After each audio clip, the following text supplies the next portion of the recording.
Group പോരോ പരസ്യ വിമർശനങ്ങളോ ഇല്ലാതെ ശുഭകരമായി പര്യവസാനിച്ച കോൺഗ്രസ് സ്ഥാനാർത്ഥി പ്രഖ്യാപനത്തിൽ കല്ലുകടിയായി ഷമാ മുഹമ്മദ്. ഹൈക്കമാൻഡ് പ്രഖ്യാപിച്ച സ്ഥാനാർത്ഥി പട്ടിക ഗ്രൂപ്പ് ഭേദമന്യേ പരക്കെ സ്വീകരിച്ചിട്ടും പരസ്യ വിമർശനവുമായി വന്ന ഏക നേതാവാണ് AICC വക്താവ് ഷമാ മുഹമ്മദ്. ആഗ്രഹിച്ച കണ്ണൂർ സീറ്റ് കിട്ടാതെ പോയതാണ് ഷമാ മുഹമ്മദിന്റെ പ്രകോപനത്തിന് കാരണം. സ്ഥാനാർത്ഥി പട്ടികയിൽ വനിതകൾക്ക് അർഹമായ പ്രാതിനിധ്യം ലഭിച്ചിട്ടില്ലെന്നും ഒറ്റ വനിത മാത്രമാണ് പട്ടികയിലുള്ളതെന്നും ചൂണ്ടിക്കാട്ടിയാണ് ഷമാ മുഹമ്മദ് കേരള നേതൃത്വത്തിനെതിരെ രംഗത്തെത്തിയത്. 50% സീറ്റ് വനിതകൾക്ക് നൽകും എന്നായിരുന്നു രാഹുൽ ഗാന്ധിയുടെ പ്രഖ്യാപനം. എന്നാൽ കഴിഞ്ഞ തവണ 2 സ്ത്രീ പ്രാതിനിധ്യം ഇത്തവണ 1 കുറഞ്ഞെന്നും ഷമാ മുഹമ്മദ് കുറ്റപ്പെടുത്തുന്നു. സ്ഥാനാർത്ഥി പട്ടികയിൽ ന്യൂനപക്ഷങ്ങൾക്കും അർഹമായ പരിഗണന ലഭിക്കാതെ പോയെന്നും ഷമാ മുഹമ്മദിന് വിമർശനമുണ്ട്. പാലക്കാട് നിന്നുള്ള MLA ആണ് വടകരയിൽ സ്ഥാനാർത്ഥിയാക്കിയത്. മണ്ഡലത്തിന്റെ തൊട്ടടുത്തുള്ള ന്യൂനപക്ഷ വിഭാഗത്തിൽ നിന്നുള്ള നേതാക്കളെ സ്ഥാനാർത്ഥിയായി പരിഗണിക്കാമായിരുന്നു. മാഹിയിലും തലശ്ശേരിയിലും തനിക്ക് ഏറെ കുടുംബ ബന്ധങ്ങൾ ഉണ്ടെന്ന് പറഞ്ഞ ഷമ സീറ്റ് കിട്ടാത്തതിലെ നിരാശ മറച്ചുവെച്ചില്ല. തർക്കങ്ങളും പരാതികളും ഒന്നുമില്ലാതെ പുറത്തുവന്ന സ്ഥാനാർത്ഥി പട്ടികയ്ക്ക് വിവാദ ഛായ പകരാനുള്ള ഷമാ മുഹമ്മദിന്റെ ശ്രമങ്ങളോട് കേരളത്തിലെ കോൺഗ്രസ് നേതൃത്വത്തിന് കടുത്ത എതിർപ്പുണ്ട്. KPCC അധ്യക്ഷനും കണ്ണൂരിലെ UDF സ്ഥാനാർത്ഥിയുമായ K സുധാകരൻ ഷമയുടെ വിമർശനങ്ങളെ പരസ്യമായി തള്ളിപ്പറഞ്ഞത് ഇതിന് ഉദാഹരണമാണ്. ഷമാ മുഹമ്മദ് കോൺഗ്രസ് പാർട്ടിയുടെ ആരുമല്ല എന്നായിരുന്നു സുധാകരന്റെ പരുഷമായ പ്രതികരണം. വിമർശനത്തെക്കുറിച്ച് അവരോട് തന്നെ ചോദിക്കണമെന്നും സുധാകരൻ പ്രതികരിച്ചു.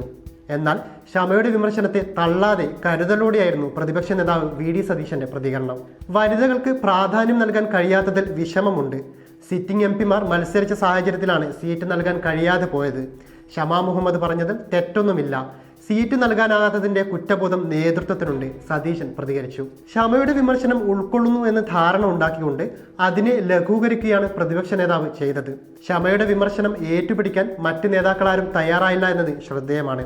വരുന്ന ലോക്സഭാ തെരഞ്ഞെടുപ്പ് കോൺഗ്രസിന് എത്രത്തോളം നിർണായകമാണ് എന്ന തിരിച്ചറിവാണ് വിവാദങ്ങൾ ഇല്ലാതെ സ്ഥാനാർത്ഥി പട്ടിക അംഗീകരിക്കപ്പെടാൻ ഇടയാക്കിയത്. KPCC പ്രസിഡന്റ് പദവിയിലിരിക്കുന്ന K സുധാകരൻ ലോക്സഭയിലേക്ക് വീണ്ടും മത്സരിക്കില്ല എന്ന കണക്കുകൂട്ടലിലാണ് പാർട്ടി ദേശീയ വക്താവും ഡൽഹി കേന്ദ്രീകരിച്ച് പ്രവർത്തിക്കുന്ന നേതാവുമായ ഷമാ മുഹമ്മദ് കണ്ണൂർ സീറ്റിൽ കണ്ണുവെച്ചത്.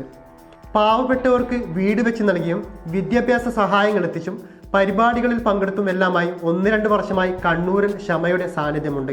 ന്യൂനപക്ഷ വിഭാഗത്തിൽ നിന്നുള്ള വിദ്യാസമ്പന്നയായ വനിത എന്ന നിലയിൽ തനിക്ക് സീറ്റ് ലഭിക്കുമെന്ന ഉറച്ച പ്രതീക്ഷയിലായിരുന്നു ഷമ.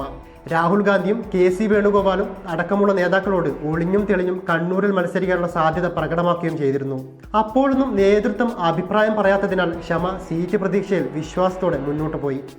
എന്നാൽ കണ്ണൂരിൽ മത്സരിക്കാത്ത പക്ഷം വിശ്വസ്തനായ K ജയന്തിനെ സ്ഥാനാർത്ഥിയാക്കാനായിരുന്നു K സുധാകരന്റെ താല്പര്യം. കേരള നേതാക്കളുടെ ആരുടെയും പിന്തുണ ഷമക്ക് ലഭിച്ചതുമില്ല.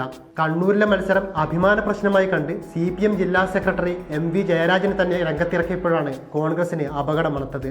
അങ്ങനെയാണ് K ജയന്തോ ഷമയോ അല്ല, ജയരാജനെ നേരിട്ട് വിജയം നേടാൻ K സുധാകരൻ തന്നെ വേണമെന്ന തീരുമാനം ഉണ്ടായത്.